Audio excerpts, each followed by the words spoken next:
Hey, good morning. It's your neighborhood real estate agent, David Lowe, powered by Excel Real Estate of Columbia, South Carolina, where excellence is the standard and not an option. Hey, today on today's episode, just want to share with you 6 tips on how to get your offer accepted. If you want to learn these 6 tips on how to ensure that your offer get accepted in today's multiple offer situation, then stay tuned. All right, so here we go. 6 tips on how you can get your offer accepted. If you've been looking for a house within the last year and a half, I'm sure you've noticed that we have a low inventory. In other words, there's not a lot of homes for sale.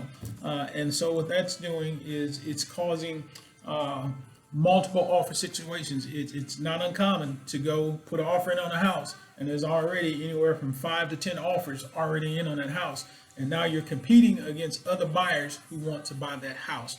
And also one of the things that's helping drive that is historically low interest rates. I mean, interest rates are still historically low. I think I looked the other morning, it was something like 3.2%. And I'll just share with you, even me, like I refinanced every single property that I have, 4 or 5 months ago when rates went down to like 2%. Yeah, of course, I refinanced every house that I own. And so that's kind of helping to drive what we call a seller's market where there's multiple offers. So what I want to do this morning or this evening or this afternoon, whenever you watch this video, is just give you 6 quick tips of things you can do to help make your offers stand out and to be accepted over some of the other offers that are being put in. Hey, these are 6 secrets, so don't share them with anybody.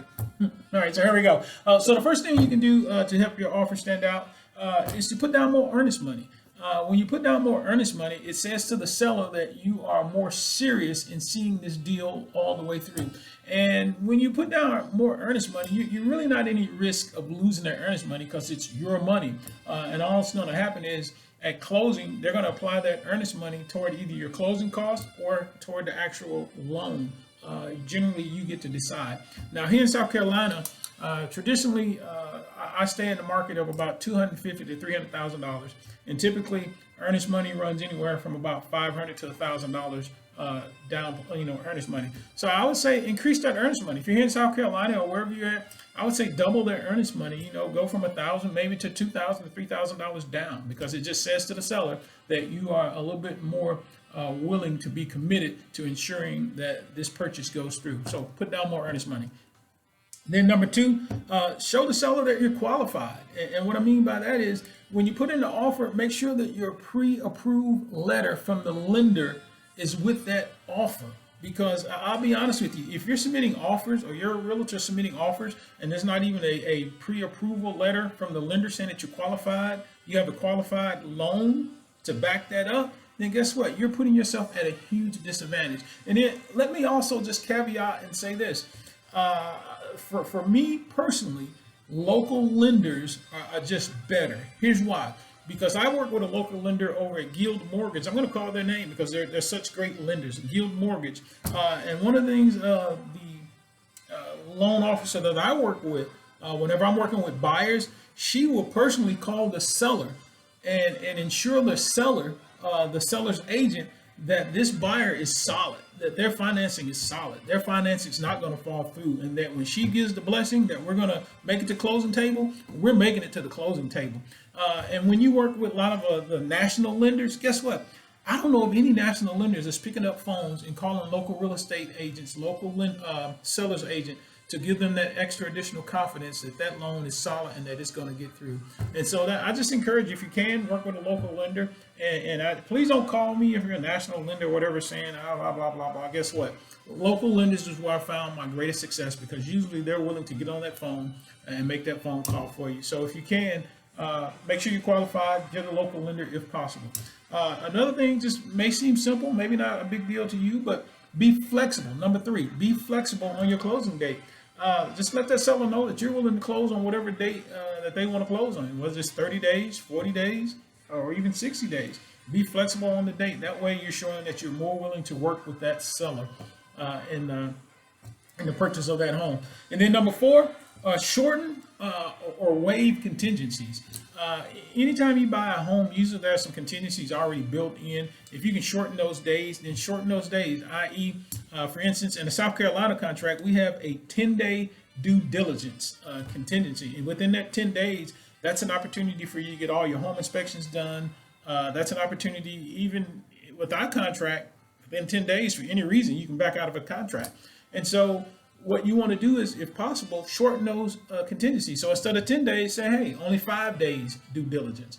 And, you know, if you can waive the contingency of the appraisal, waive the appraisal and say, hey, purchase of this home is not contingent on this home meeting appraisal or not. Because one of the things that I'm seeing, it's very common in today's market that we're seeing $5, $10, $15, even $20,000 above the asking price, not based on or contingent on the appraisal. So if you're able to do that, shorten or waive the contingencies if possible. I guarantee you that's one of the major things that'll really help your offer stand out from all the other offers that are there. And then number 5, make it personal. Now I'm going to put a disclaimer on this one. Be careful when you make it personal, i.e. write what I call a love letter, explaining why you really need that house or want that house to the seller. Again, let me give this disclaimer. You have to be careful that you do not violate any Fair Housing Act, the Fair Housing Act, when you write a personal letter to the seller, i.e. you can't disclose any personal information about yourself that's in any of those protected categories. Let me give you a prime example. You can't say, hey, I'm a single black female looking to purchase a house close to this church. That's my favorite church I've always wanted to go to. Well, you just violated about 5 or 6 different Fair Housing Acts. In other words, you can't make it to where that seller's picking your offer simply because of one of the protected categories, because you're black, or because whatever your ethnic background may be, or because you're elderly, or because of religious reasons. So even though you write a love letter, a personal letter, it has to be a little bit generalized to where you don't mention any of those categories. For more information on that, make sure you go to the Fair Housing Act before you write a personal letter. And make sure you check with your real estate agent to make sure that you're not violating any Fair Housing Act. And then lastly, put your best offer forward right up front. Don't take a chance on, oh, we're going to get to come back and bid and know this and do this. Guess what? Number one, according to the law of South Carolina, that sales agent cannot tell you what the other offers are. So you won't get to go back and say, hey, well, they bid this, now I'm going to bid this amount. Guess what? You will have no idea what the other offers are. The seller's agent is not even required to tell you how many offers they have in. Only thing they're required to tell you, if the seller authorizes them, is the fact that they have multiple offers. And they don't even have to tell you that if the seller doesn't authorize them to tell you that they have multiple offers. So I'm telling you now, when you put in your offer, put your best offer up front from the beginning. Because I can promise you, in today's market, if that is a move-in ready house, which means there's no issues, it's ready to go and be sold right now, and it's a beautiful home in a desirable location, it's gonna have multiple offers. There is no ifs and buts about it. And until this market, we're seeing the market slowly begin to, in what I call as embryo stages, to trend down slightly, because we're seeing a few more houses begin to come on the market. But guess what? I'm just gonna be honest with you.